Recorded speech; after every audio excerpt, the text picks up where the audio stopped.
First impression, a very smart guy, really sharp, a good listener, asked very good questions. And that's usually the start of working with a person who's a quality guy. Galo was just the best. I mean, right off the bat, when you first meet him, you know, he's got that Colombian accent, he's got this South American charm about him, he's kind of has the Ricardo Montalban elegance with him. And we just hit it off from there. I mean, from that moment on, and it's probably almost 20 years we've known each other. And it's been a professional relationship, it's been a working relationship, it's been friends. He has been consistent the whole time. The very most important thing that I learned from Galo was that when you have a room full of accomplished, intelligent people and you ask them to dedicate their time as individuals who are, you know, volunteering, you have to make it worth it for them. And the way that he made it worth it for them was that he listened to them when they gave him advice. And he knew his limitations, and so he took that advice very seriously. What I learned from him is, please always remember to listen to people who you engage and show them the respect that they are due. He reinforced my concept of empathy, caring about people.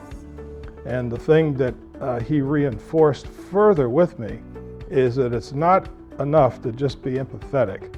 You've got to do something about it. His favorite word there is impact. What can we do to make an impact? And I think that that caused me, as I read the papers, watched TV, or heard about incidents in the community, to not only empathize, but also think, what can I do actively? When he gets here, it's through his passion for people and the mission that he's driven to extend the services, right? Village, 200-year-old oldest orphanage in the country. He's using that resource to continue to be able to deliver great services to this area. And this area has been fortunate, might I say blessed, to have Galo here, because he made big stuff happen. We're working together on a project.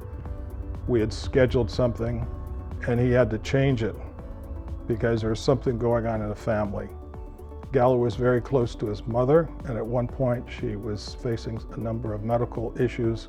And anytime there was a conflict between helping his mom, whether it was getting to health services or just being with her on a certain occasion, we had to reschedule. And I was impressed by that. The family had moved on and it was more house than they needed. Well, oh my goodness, the stories trying to sell that property and moving the furniture out, and then the sale fell through, and moving the furniture back. He'd share the stories freely, the vulnerabilities of sort of those. He was human, that's exactly it. He was very human. The village has your back up to a point. What's that point, right? What are the cardinal rules that you don't cross? And you know, having those clear boundaries really starts to get people understanding the integrity of the organization. And I'd say that integrity flows from Galo. One day I said to him, oh, I thought you were Puerto Rican. Because I'm Puerto Rican. He said, no, Elsa, I am not Puerto Rican, I am Colombian. And so he said it with a big smile, and I knew he was so proud of his heritage. And he sees the struggles that our countries have. And immigrants often, you know, they come to the United States and they cut some ties. Galo has never done that. He goes back to Colombia frequently. He has family there, he has friends there. He's very, very proud to be a Colombian man. He really elevated the visibility of the village in the greater Hartford area. He reached out to other nonprofits, profit organizations. He served on the board of a number of organizations, including, I believe, St. Francis Hospital, as well as Hartford. And innumerable people have been touched by him.